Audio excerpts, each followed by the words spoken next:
Joining me now, three key players who are fighting to protect Americans each and every day. Congressman Mark Meadows, Congressman Jim Jordan, Congressman Matt Gaetz.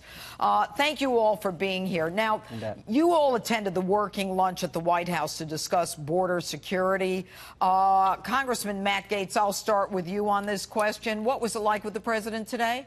I was so proud of our president. The establishment in Washington on both sides of the aisle wanted President Trump to take a bad deal that didn't have any funding for border security. But he was tough. He stood up to them. And, you know, the reason big business wants to have a deal is because they want the cheap labor. But who ends up paying for that is the American worker, the American family that wants the safety that comes with a secure border. And so the president did his job. He pushed back. And now I think the president made very clear to all of us, and he's made clear to the country, that he is not going to take a bad deal from the Democrats. And anything under $2 billion, $1.6 billion, what Schumer was floating, that is a total non-starter. We're going to have real border security, or we're going to have a long shutdown, Judge. Well, you know, Congressman Jim Jordan, you know, the Senate has gone home. Should they have gone home? And let me stop for a minute.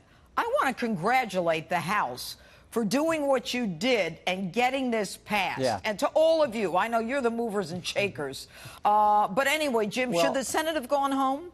Well, here's what I know. 1 week ago, Nancy Pelosi sat in the Oval Office and told the President of the United States there weren't the votes in the House. 3 days ago, the United States Senate sent a bill to the House with no funding for the border security wall. 2 days ago, we passed a bill out of the House of Representatives, 217 to 185. Strong win for the president, more importantly, strong win for the country. So I don't know whether they should have went home or not. All I know is the momentum is on our side because the American people want a secure border. They want what the president campaigned on, which is a border security wall to deal with the caravan issues and all the other issues you talked about in your opening statement. All right. And Congressman Mark Meadows, what is it going to take in the Senate? I know you're in the House, but what do you think it's going to take? How much horse trading is going to have to be done to get this passed? Well, you had Senator Lindsey Graham on, and he's been actively involved. But it's not just him. You had Mike Lee. We met with Senator Shelby from Alabama earlier today with the president. What it's really going to take is for the Democrats to quit saying that they're for border security when they don't want any funding for the wall. I mean, you can't be for one and suggest that you're for a secure America when you're wanting zero funding for that. So we're going to have to work hard. I can tell you, should the senators have gone home? The answer is no. You know, they should be right here in Washington, D.C., along with the president, working hard because the American people expect us to get this done. And so, yes, there's been multiple offers by this administration. You talk about being flexible. The president and his team have been fully engaged every hour, making multiple offers. But the answer continues to be the same on Capitol Hill. Well, we got to check with Nancy Pelosi. Since when do senators have to check with Nancy Pelosi? Well, Chuck Schumer's bowing down to Nancy Pelosi now? What's his problem? Well, he is. I mean, when you look at that, you know, she's obviously running and going to get the gavel and going to be a speaker. But when we look at this, what we have to make sure of is that each senator understands what's at stake, and it's the security of our communities. We're talking about drug trafficking, human trafficking, terrorism, all of that. Is there a price that we can put on that? No, $5 billion is the number that we need. We need to continue to work hard. And you know, Judge, go ahead, Jim. Judge, I was just going to say, here's the problem. They're more, as Senator Graham said, they're more concerned about stopping the president than they are in helping the country.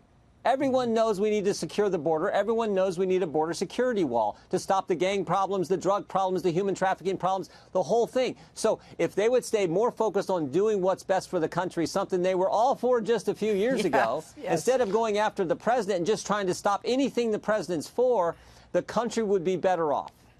And, you know, Congressman Gaetz, one of the things that I noticed when I was down at the border, I think last year or the year before, I'm not sure, it was, they called them rape trees, where the coyotes would bring these young girls across and they would have the personal belongings, the undergarments of the girls that they raped on the, you know, in this country.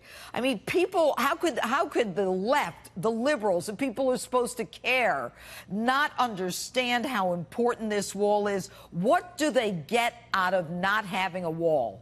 Judge, when we don't build a wall, it's like we hang an open for business sign for every coyote and cartel that would want to destabilize our border and bring harm to America's families. And so we need new wall funding. There's a trick the Democrats are trying, and we've got to be able to stop it. They're trying to constrain the money that we want to get for the new border wall only to go and fix old fences. Now, we ran on build the wall, not fix the fence. Right. And so I think that, until we have that type of aggressive posture, we're not going to be able to deliver on this result. But what I keep coming back to is just my gratitude for the fact that we have a president of the United States who did not give in to either side. He's still fighting. We're still fighting. And I think it's a fight worth having for American families, American workers, and our national security. And you know what? The way the week was going, I was a little worried, but the president came back.